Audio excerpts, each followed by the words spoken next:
guys, welcome to another episode of The Vinyl Den, your channel for record collecting by record collectors. My name is Nick. Amine. And today we're going to talk about, I don't know, it's something, it's another kind of topic that kind of has been stuck in my head lately, and that's like record listeners versus record collectors. If you haven't done so yet, make sure you click on the link down below and go check out the Vinyl Den Facebook group. You know, I know I say it every week, but it's kind of a cool place to hang out and continue the music conversation. There's also a couple other links down there. There's one for the Vinyl Den merch page. We got t-shirts and sweatshirts on there. And then there's also a link for the Vinyl Den Patreon page if you want to support the show. So it was greatly appreciated. Make sure you give the episode a thumbs up, hit that subscribe button down below, and hit that notification bell so you're notified every time we release new episodes. Do you know when we release new episodes again? Thursdays. There's a Tuesday new release video at 4 p.m. Eastern. There's a Thursday episode at 4 p.m. And then there is the Sunday show with Ian and I that's up on Sundays at noon. So I guess I consider myself kind of both. I'm, but I think there's a lot of people out there, and this isn't really to bash on anybody. I think a lot of people out there are what I consider record collectors, and there's nothing wrong with that. And that's just kind of your casual person who enjoys putting on a record every once in a while, doesn't really get into like the high-end audio equipment or high-end pressings. They just want to hear music that they love in a manner that they want to. And like I said, I don't think there's anything wrong with that. No. Which side do you kind of fall on? I'm like you. I go both ways. It's about, I'd like to have a nice collection of records, but I'm buying them to listen to them as well. So, and I guess where I fall on the collector side sometimes is because I am a sucker for colored vinyl. And if I love an album like the new Greta Van Fleet album that came out this year, I've got 4 different versions of it. Even though it is the same album and it's the same quality album, I've got everything but the black version, which I think you have the... I just have the black version because I don't go that far. I'd like to have a nice collection, but I don't need multiple copies.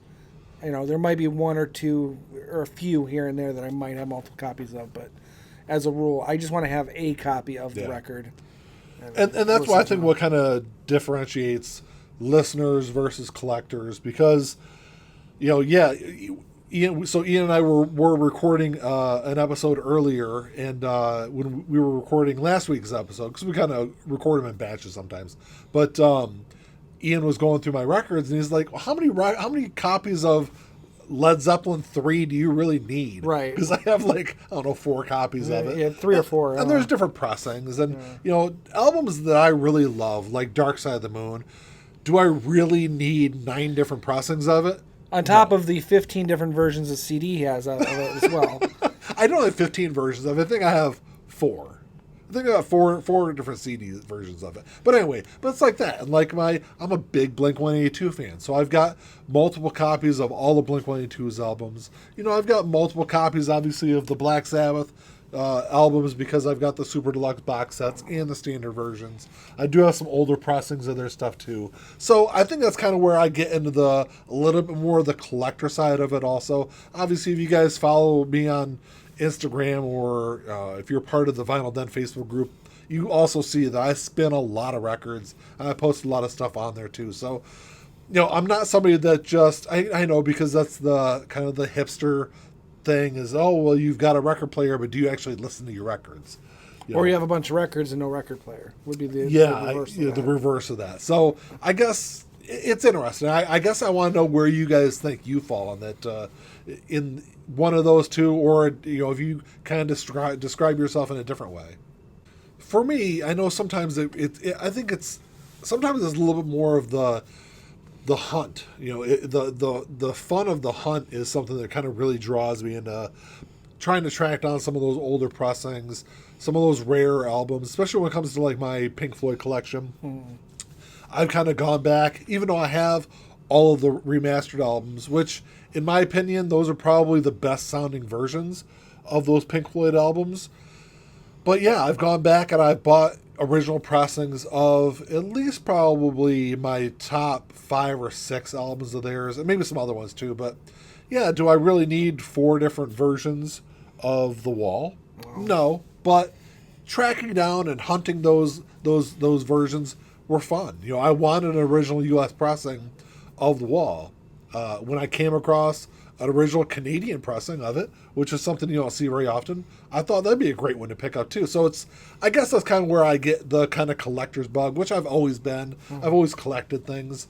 And when I got back into records several years back, I guess that was just the next evolution of it. Yeah, I do love my record collection, but I also love tracking down some of that rarer stuff. Some of those like audiophile pressings, going out and buying the new UHQR pressings from Analog Productions. Those are like higher end things. I don't know. It's something that kind of makes record collecting fun for me. Yeah, I understand it. I'm too practical for that kind of spending. Yeah. Ian's like my wife. You guys don't understand. You guys are like, why do you guys have to have all these different I mean, versions? I get it. I do get it. It's not for me. Yeah. You know, I'm quite content to have one pressing, and I prefer remastered pressings because, you know, they're newer and more up to date.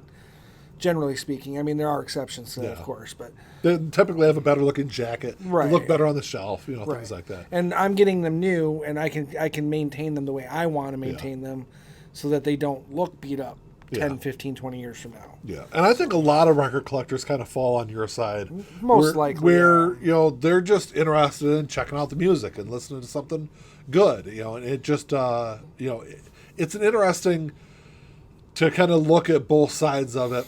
Being somebody that does, I kind of go back and forth on it because a lot of like smaller artists that I don't really listen to or really get into their catalog. Yeah, I'm fine with just having a regular standard pressing of it, but it's just, I know that when people think of like the record collectors, they tend to come with like that snobby attitude and things like that, which I think ever since we started this channel, especially when we started the Facebook group, that's kind of the one thing we've always tried to fight against, was having that kind of elitist mentality. And I whenever I talk to people, because obviously, you know, not everyone is at the same, you know, record collecting spot in their life. You know, a lot of people don't have the money to buy a lot of those higher end. You have the love for it, you just don't have the financial wherewithal. Yeah, so I never want to like, I'm not trying to put down like saying that, oh, you're a record collector, so you're not at the same level as me, and I'm not trying to compare the two. It's just interesting to see the different attitudes towards collecting. Right. I guess the topic really kind of came to me because I've seen the back and forth between the two sides, especially over the last 7 or 8 months.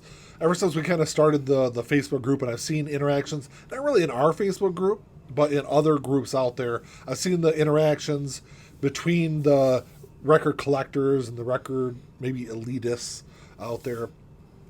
And I don't know. I just wanted to know what you guys' opinions were of it in our little Vinyl Den community that we've built. So drop us a comment down below and let us know what you guys think. What side you guys feel you fall on. Whether or not you feel you are kind of the more casual record listener, which is, like I said, there's nothing wrong with that.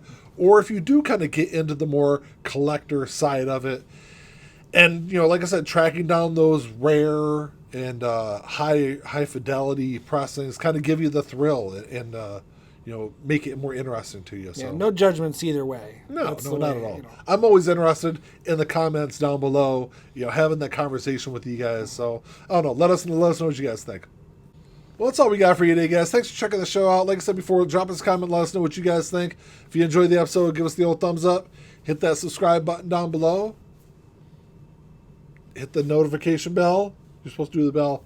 I'm not feeling it. At least do the hand motion. All right, fine. Hit the notification bell. Ian's not cooperating with me today. I am not. I am rebelling. Well, that's all we got. Until next time. Talk to y'all later. Keep on spinning. Peace.